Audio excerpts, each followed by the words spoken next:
पूछा कि नीरज आप क्या क्या काम करते हैं? मतलब अभी मैं करंटली सब ट्रेजरी ऑफिसर के रूप में छत्तीसगढ़ में पोस्टेड हूँ। शुरुआत किया था प्रिपरेशन की, तो मेरा एक मतलब एक अंदर से एक ऐसा एटीट्यूड रहता है कि कुछ भी करो बेस्ट करो। पढ़ाई में अच्छा नहीं था, मैं सब काफ़ी सारी जगह फेल भी हो जाता था, बहुत मुश्किल से मैं पास होता था। अगर अपने प्रति ईमानदार रहें, वो कुछ भी करें बस अपने प्रति ईमानदार रह के ही वो अपने काम करें, क्योंकि हम किसी को भी झूठ बोल सकते हैं, अपने आप को झूठ नहीं बोल सकते हैं। कोई भी परफेक्ट बन नहीं सकता है।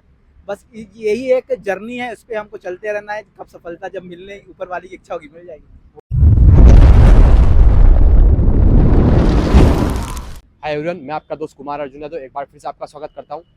जैसा कि आपको पता है, यूपीएससी के इंटरव्यू चल रहे हैं। अभी जस्ट सर इंटरव्यू दे के आए हैं, तो सर से जानेंगे ओवरऑल एक्सपीरियंस, कैसे क्या प्रश्न पूछे गए, कैसे प्रिपरेशन की, सारा कुछ हम इस इंटरव्यू में कवर करने वाले हैं। शुरुआत करने से पहले मेंशन करना चाहूँगा, अगर आप टेलीग्राम चैनल से नहीं जुड़े तो डिस्क्रिप्शन में लिंक दिया गया है, वहाँ से जुड़ जाइए। क्योंकि जैसे जो सिलेक्टेड कैंडिडेट है, टॉपर्स हैं, उनके नोट्स और कॉपी हम टेलीग्राम पर डालते हैं। चलिए हम शुरुआत करते हैं सर के परिचय से। जी, मेरा नाम नीरज कुमार गोयल है और मैं छत्तीसगढ़ से हूँ। एंड आज मेरा अभी मॉर्निंग में इंटरव्यू था। कौन सा बोर्ड था सर आपका? मेरा स्वयं सर का था। पर प्रश्नों की जो शुरुआत है, आपने जब बोर्ड में एंटर किया था तो क्या रिएक्शन था बोर्ड मेंबर का? सर ने पूछा कि नीरज आप क्या क्या काम करते हैं? मतलब अभी मैं करंटली सब ट्रेजरी ऑफिसर के रूप में छत्तीसगढ़ में पोस्टेड हूँ। तो उन्होंने मुझे पूछा कि आप क्या काम करते हैं, आपके काम के बारे में मुझे बताइए। फिर इसी विषय में उन्होंने चर्चा की मेनली। कितने समय तक चला आपका इंटरव्यू? मेरा इंटरव्यू लगभग 45 मिनट तक चला होगा। सर मीडियम कौन सा आपका? हिंदी। हिंदी मीडियम है। मैंने मेंस इंग्लिश में दिया है, बट इंटरव्यू का मीडियम मैंने हिंदी रखा था। डेप्थ से अगर आपको प्रश्न याद आ रहा हो कि आपके जो डेप्थ आपने फिल किया था, उससे मैक्सिमम प्रश्न कहाँ से हुए? मोस्टली मेरे जो हॉबीज का सेक्शन है, जो मेरे इंटरेस्ट के एरिया हैं, योगा, मेडिटेशन, और मैंने कुछ हेल्थ इम्प्रूव करने के कुछ तरीके के लिए ऐसा मैंने इंटरेस्ट पे डाला है। उसके विषय में मुझे क्वेश्चन पूछे। चेस के लिए क्वेश्चन पूछे, उसमें मैंने डाला हुआ है। एंड अपार्ट फ्रॉम फिलोसफी मेरा ऑप्शनल है। फिलोसफी से पूछे। सिविल इंजीनियरिंग में मैंने ग्रेजुएशन किया है, उससे काफ़ी उन्होंने क्वेश्चन पूछे। इसके अलावा छत्तीसगढ़ से मैं हूँ। छत्तीसगढ़ में ट्राइबल प्रॉब्लम, उनकी हेल्थ प्रॉब्लम, उनकी एजुकेशन की प्रॉब्लम, कैसे आप एजुकेशन को अच्छा करेंगे छत्तीसगढ़ में, उससे उसके लिए पूछे। हेल्थ के लिए कैसे अवेयरनेस जनरेट करेंगे, हेल्थ की आपके एरिया में क्या दिक्कतें हैं उसको कैसे ओवरकम करेंगे। फिलोसफिकल में मेनली चारवाक के ऊपर वो इंटरेस्टेड थे। चारवाक के बारे में जानने की कोशिश कर रहे थे। रूसो के जनरल विल के बारे में जानने की कोशिश की है। महात्मा गांधी के फिलोसफी के बारे में। Currently कोई करंट में चर्चा में कोई योजना हो या मुद्दे हो, उससे भी कोई प्रश्न हुए? नहीं, करंट अफेयर्स से तो मुझे कुछ नहीं पूछा। मोस्टली मेरा जो डेफेसी इंटरव्यू था। जो शुरुआत किया था आपने प्रिपरेशन, तब से प्रिपरेशन के दौरान जो है क्या क्या चेंजेस हुए इस सिविल सर्विसेज में आने से? सबसे पहले जब मैं शुरुआत किया था प्रिपरेशन की, तो मेरा एक मतलब एक अंदर से एक ऐसा एटीट्यूड रहता है कि कुछ भी करो बेस्ट करो, परफेक्ट तरीके से करो। बट मैंने ये रियलाइज़ किया कि धीरे धीरे कि सिविल सर्विस में कुछ बेस्ट नहीं होता है। आप हमेशा इम्प्रूव करते जाते हैं, कभी बेस्ट आपका होगा नहीं। तो हमेशा मैं मैनेज नहीं कर पाता था सिलेबस में कि कैसे मैं पूरे सिलेबस को मैनेज करूँ। बट फिर समझ में आया कि नहीं, previous year question paper, syllabus, उसको जानना और उसके एक लिमिट तक जानो, उतना ही काफ़ी है। और उसको बार बार मल्टीपल टाइम रिवीजन करो, क्योंकि आप जितना ज़्यादा डेप्थ में जाओगे, रिवीजन करने का आपका टाइम कम समय रहेगा।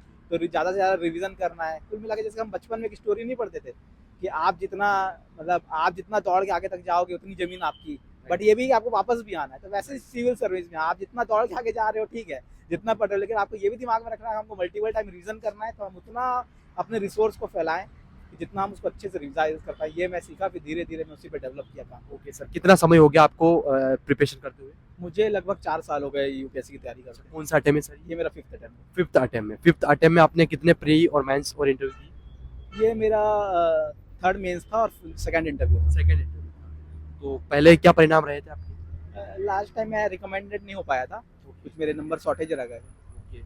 पिछली बार आपने इंटरव्यू दिया का, इस बार वापिस से दिया, क्या इम्प्रूवमेंट देखने को मिला?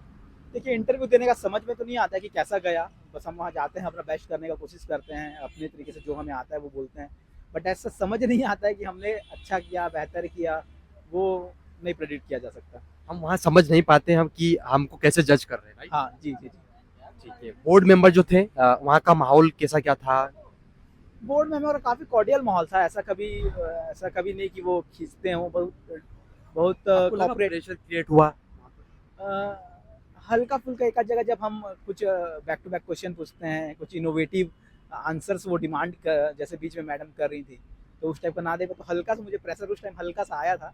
बट एज सच फिर मैं नहीं। अच्छा, सॉरी बोलने का भी जी जी बिल्कुल, जब हमें हमें वहाँ जेन्युइन रहना है कि हमको जो आता है हम बताएं, नहीं आता है हम सॉरी बोल दें, तो ऐसे ही चलता है। सिविल सर्विसेज में आने का क्या रीज़न है आपका? क्या पहले से डिसाइड था या फिर बाद में प्लान हुआ ग्रेजुएशन? नहीं, जब मैं स्कूलिंग के टाइम पे हम क्योंकि मैं केंद्र विद्यालय से पढ़ा हूँ और केंद्र विद्यालय में जो चेयरमैन होते हैं वहाँ के, वो वहाँ के डिस्ट्रिक्ट मजिस्ट्रेट होते हैं, तो हम कई बार कलेक्टर सर आते थे, तो उस समय मुझे मोटिवेशन मिला कि मैं भी, क्योंकि मैं देखा जब हमारे यहाँ चेयरमैन सर आए तो वो काफ़ी यंग थे, तो मैं देखा कि इतने कम उम्र के अधिकारी हैं और इतना रिस्पेक्ट मिल रहा है, तो उस समय मुझे मोटिवेशन मिला कि मैं यहाँ आऊँ और फिर कुछ काम करूँ। ओके, तो प्री और मेंस की जो अ, क्या अप्रोच थी आपकी? क्योंकि आपने मेंस भी दिए हैं, प्री भी दिए हैं, फिर इंटरव्यू तक 2 बार पहुँचे हैं आप। क्या अप्रोच रहना चाहिए? क्या पहले प्री को तैयार करना चाहिए या पहले मेंस को पढ़ना चाहिए? देखिए ऐसा बाइफरकेट नहीं कर सकते प्री और मेंस के लिए, जो भी हमारे जो बेसिक सिलेबस जो सब्जेक्ट हैं हम उसकी पढ़ाई करें, उसमें सबसे पहले हमारा फोकस ये होना चाहिए कि हम उसके कंसेप्ट को समझें, जो बेसिक कंसेप्ट वो हमारे क्लियर हों, और फिर उसके बाद हम प्रीवियस ईयर को क्वेश्चन पेपर को देखें, सिलेबस को देखें, मतलब previous year question paper and syllabus are the friend philosopher and guide for the preparation. हम उसको देखते हुए अपनी प्रिपरेशन करें। अब पीवाईक्यू को बार बार लगाएं, लगभग 5-6 बार कम से कम पीवाईक्यू को तो हम लगाएं ही लगाएं, प्रीली के भी और मेंस के भी पीवाईक्यू ज़्यादा से ज़्यादा सॉल्व करें। ओके, सर बचपन से आप ब्रिलियंट है या एवरेज है, कैसे क्या है आप? पढ़ने में कैसे हैं आप? देखिए अगर मैं प्राइमरी स्कूल की बात करूँ तो मैं उसमें पढ़ाई में अच्छा नहीं था, मैं सब काफ़ी सारे फेल भी हो जाता था, बहुत मुश्किल से मैं पास होता था। लगभग 3rd-4th क्लास तक तो मुझे याद है कि मैं कई बार तो जो क्वार्टरली और हाफ ईयरली एग्जाम होते थे उसमें मेरे रेड लाइन ज़्यादा होते थे और पासिंग वाले सब्जेक्ट बहुत कम होते थे, तो बहुत मुश्किल से मैं पास होता था। धीरे धीरे फिर एवरेज 70-80% इस टाइप के 70-80%, 81.8 मेरा हाईएस्ट परसेंट आज तक का स्कूलिंग में रहा है, वो भी 10th और 12th दोनों में मेरा 81.8% आया है। क्या लगता है एक एवरेज स्टूडेंट यूपीएससी कर सकता है या सिलेक्शन ले सकता है? मुझे ऐसा लगता है इंटेलिजेंस से ज़्यादा इस एग्जाम में समझदारी की ज़रूरत है। संतुलन जो व्यक्ति बना लेगा, जिसे समझदारी है, वो आराम से कर लेगा। कोई इस प्रकार से मुझे नहीं लगता कि कोई बहुत ज़्यादा इंटेलिजेंस की ज़रूरत है एग्जाम में।